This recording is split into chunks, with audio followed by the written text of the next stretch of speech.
I wanted to show you how to make these easy machine knitted comfort dolls today, but here's what happened.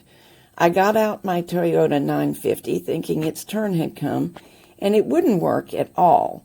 So first I had to repair the card readers on that machine. Now we'll knit the doll. The net result of all that hubbub is that there is also a movie on repairing the card reader from the odd thing that happened to mine. You don't have to make this on a Toyota, and you don't even have to match the gauge. It's so simple. All you need to know is how to knit Fairisle and stockinette.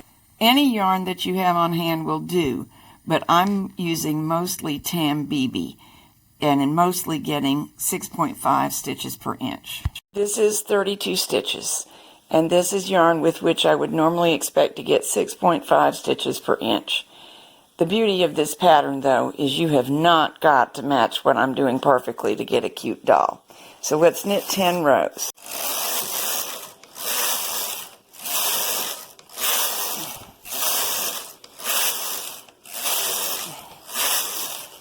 Now we're going to add color 2 and set up for Fairisle. But, oops, I'm on the right, and it would really be better to be on the left. So no worries, we'll just knit 1 row over to the left.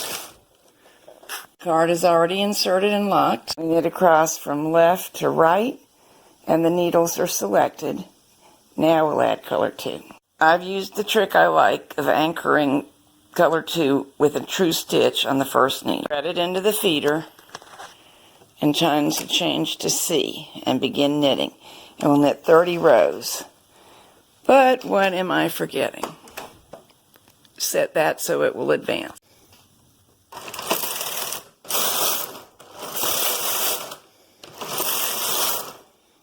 Remember to move these up often. And we'll all knit 30 rows in total. That was my first 3. Now it's time to return to stockinette settings. I need to get rid of the red. As it happens, the yarn that I'm using for color 2 will make a perfectly good face color. So I'll remove this, thread this in, return to stockinette settings and stitch sizes, and cancel the use of the card. Also, this yarn, which is now the main and only color, needs to go into feeder 1. And we will knit 12 rows. Now change to something suitable for hair color. 12 more rows. I just snipped my gold yarn, put the yarn tail into this yarn needle, and I'm gathering the stitches right off of the machine. Gather and secure them tightly, then use the remainder of this yarn tail and the other yarn tails to seam the edges all the way down, but leave the bottom open. All the way down the doll should be hemmed from the inside for neatness usually, but we're going to allow the feet to roll up, so you may want to flip it and hem from the outside, and that roll will then cover your seam. This last yarn tail attached because we're not quite done with it. Tuck all the others inside the doll and flatten it so that the seam is in the back. And now stuff it with polyfill. If you expect this to get used and washed frequently, first insert a knee-high stocking and then stuff the polyfill into that. There are other things you can potentially stuff with, such as odds and ends of yarn and fabric scraps if they're lightweight and washable. Stitch right along where you see my needle going in using the yarn tail that's the foot color. Stitch back and forth, once across and once back. You want this to be very secure. The bottom edge will roll up like this to create feet. I've already tacked it here to actually encourage that, and you may want to tack it on the ends as well. I think that I will in this case. Using the face color of yarn, start at the center back with a doubled strand, stitching all the way around where the Fairisle body joins the face. Pull in the neck until the point that it looks like a head joining shoulders and knot it securely. And then I usually stitch all the way around one more time. You have the choice of embroidering features or sewing on buttons or real doll eyes but I use permanent markers when I know it's for an infant or a small animal like a puppy.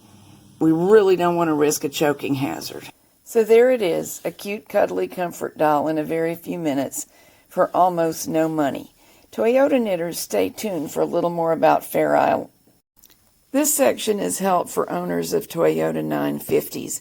These aren't the most common of machines, and you don't see Fairisle done very often. So here's how. The card is inserted and locked. That's the setting with the square. Change to C. I think of it as being C for card, for the machine to pay attention to the card. It from left to right. The needles are selected, but it's still knitted stockinette. Change to C, and now I'm going to thread color 2 in off camera. That's feeder 2, but take a good look inside there while I wiggle the yarn around. Can you see that it's behind a piece of wire as well as in this slot? That's very important to success. So push it in and a little bit to the left and wiggle and pull to the right and down, and it usually pops into that spot. Now it's time to set the card to advance. What I did over here was hand stitch color 2 into position. Sometimes I do that for a real live project because it anchors it better than using a clothespin or something, and it certainly does when I'm trying to use the camera and have so many things to pay attention to. Oh, one more thing before we go. I almost always turn up the stitch dial 1 or 2 numbers because Fairisle tends to be tighter than stockinette, and I want to counteract that tendency. And now knit. Using claw weights at the edges and moving them up frequently is important for Fairisle. It prevents drop stitches and sloppy edges. You can work with the brushes up or down, whichever works better for you. The manual does have a preference, but I find it varies with the yarn I'm using. So here's our first segment. Right here is what you get if you lock the card. It makes vertical stripes. And here I allowed it to proceed, but I swapped out the colors.